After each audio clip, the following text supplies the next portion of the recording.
A Roman army camp sat under a Slovak field for almost 2,000 years, and nobody knew it was there. No walls, no ruins, no sign on any map, just flat farmland, the kind you'd drive past without a second look. Places like the Colosseum have stood in plain sight for centuries. This camp stayed hidden the entire time. And the reason isn't bad luck or bad records. It's because whatever happened here, someone never got the chance to clean it up. By the end of this video, you'll know exactly what's buried in those wells, and why archaeologists are calling it one of the strangest Roman sites ever found north of the Danube. It started with a construction survey. Slovakia was building a huge new industrial park near a town called Šurany, and before anyone could break ground, archaeologists had to check the land first. That's normal. Most surveys turn up nothing exciting. This one didn't stay normal for long. Diggers found ditches shaped like a rectangle cut deep into the soil. Then came gates. Then came weapons. What they were looking at was a Roman military camp, built during one of the roughest periods in the empire's history, the Marcomannic Wars, fought under Emperor Marcus Aurelius between 166 and 180 AD. Here's why that matters. The Danube River was basically Rome's edge of the map. On one side, Roman provinces. On the other, tribes. Roman writers lumped together as Germans or Sarmatians, though the reality on the ground was far messier than that. Rome didn't just guard that line. Roman soldiers crossed it constantly, to trade, to spy, to punish enemies, to prop up allies, and sometimes just to remind everyone who was in charge. During Marcus Aurelius's reign, that whole border turned into a war zone for over a decade. Armies on the move needed somewhere to sleep, so Roman soldiers built fortified camps almost every single night, even if they were only staying for a few hours. Dig a ditch, raise a wall of packed earth, post guards at the gates, then move on in the morning. It sounds like overkill for one night's sleep, but it kept armies alive in hostile territory. Find one of these temporary camps today, and you found a literal footprint of an army that history books forgot to mention. That's what makes Šurany such a big deal. It's the very first Roman military camp ever confirmed in this whole region of Slovakia. The camp covers about 74 hectares. Picture roughly 140 football fields. Enough space for a serious number of troops. Archaeologists found 5 separate gates. One of them used a design called a clavicula, a curved entrance that forced attackers to turn sideways before they could rush in, exposing them to defenders the whole way. It's the first gate like this ever documented in the entire country. Even the shape of the camp breaks the mold. Most people picture Roman forts as perfect rectangles. This one isn't. It's irregular, maybe because of the terrain, maybe because it was thrown together fast under pressure. Either way, the defenses tell us something simple. Whoever built this camp expected trouble. Nobody digs a ditch that deep and builds a gate that clever just for a peaceful overnight stop. That's the normal story. So far, an army on campaign, doing exactly what Roman armies did for centuries. That explains the walls. It doesn't explain what came next, because once archaeologists kept digging, they didn't just find an empty camp. They found people, full skeletons and scattered bones, showing up in places where bodies should never end up. Inside storage pits, inside defensive ditches, and inside the camp's own wells. Around them, spearheads, arrowheads, broken helmets, pieces of armor, coins, and hundreds of small iron hobnails from Roman military sandals, the kind of nails that survive in soil long after the leather rots away. Even a small gaming die turned up, a tiny reminder that these were real people who waited around, gambled, joked, and killed time between marches. So here's the part nobody can fully explain yet. Roman soldiers didn't just get dumped wherever. Armies had routines for handling their dead, even in rough conditions. So why were bodies showing up in wells, the exact place a camp needed clean water to survive? If someone dropped bodies into a working well, that's not an accident.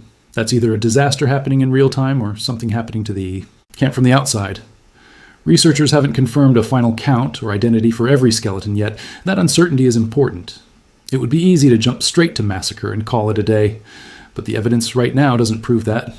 What it does show is that normal burial practices broke down here, at least for some of the dead, and that alone is strange enough to matter. Stick with this one, because the next part is where the real theories start competing with each other.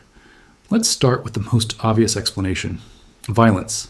The Marcomannic Wars covered a massive stretch of territory, and Roman units operating this far from base were vulnerable. Enemies knew the land better than the Romans did. Supply lines could be cut. Isolated camps could be surrounded. If Šurany came under attack, a rushed, chaotic response would explain both the scattered bodies and the equipment left behind, because looting takes time, and a fight in progress doesn't leave time for that. That theory fits a lot of the evidence, but here's what it doesn't explain on its own. Why some equipment as valuable as Roman armor was left behind at all. Roman gear wasn't cheap. Armies reused weapons and metal whenever they possibly could. If soldiers evacuated in an organized retreat, they'd normally grab what they could carry. If enemies took the camp, they'd likely strip the valuable metal for themselves. Either way, you'd expect less gear left lying around than what was actually found here. So maybe it wasn't only violence. Disease is the second real possibility, and it's not a stretch. This exact period overlaps with the Antonine Plague, a brutal epidemic that tore through the Roman world starting in the 160s AD. Armies were perfect for spreading it. Thousands of men packed together, sharing food, water, and close quarters for weeks at a time. If disease swept through this camp fast, deaths could have outpaced the ability to bury anyone properly. That fits too. But here's the catch. Right now, there's no actual proof plague killed anyone at this camp. It's a real possibility, not a confirmed answer. Future testing on the bones might find pathogen traces. It might not. Preservation over 18 centuries is never guaranteed.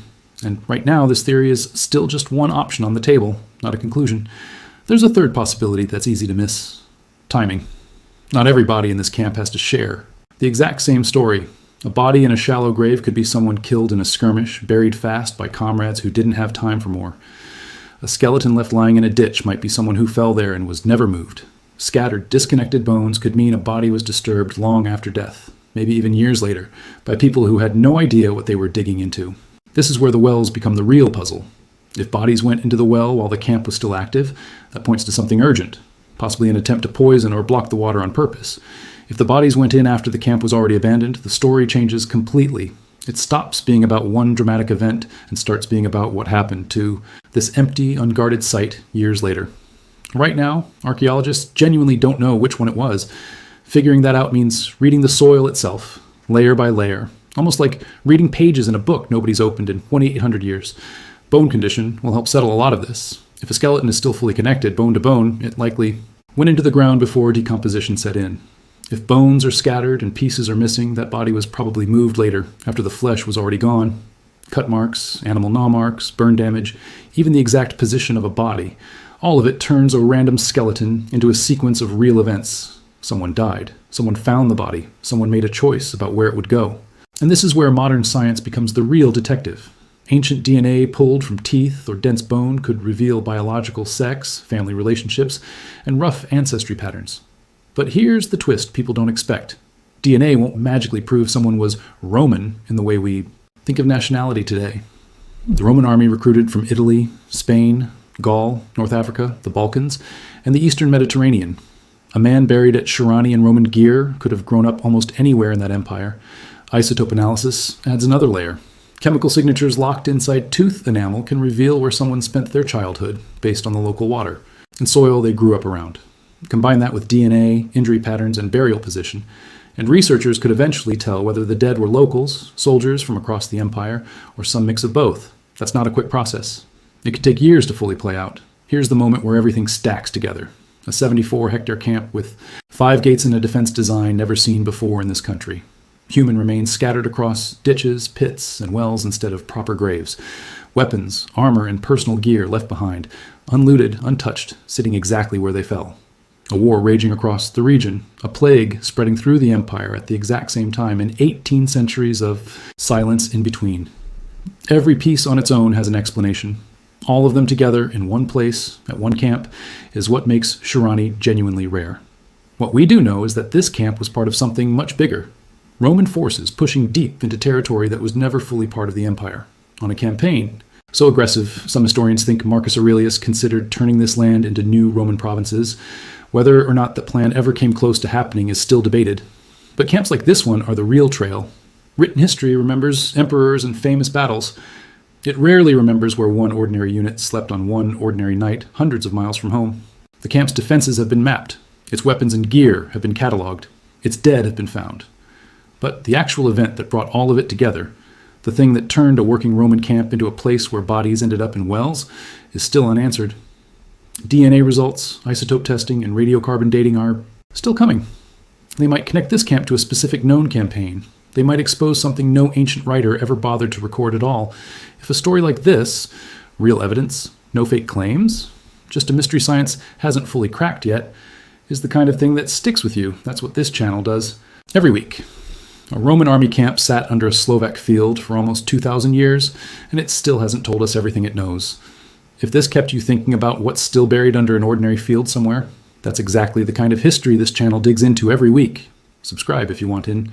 There's another Roman site tied to this same war we haven't covered yet, with its own unanswered questions, and that one's coming next week.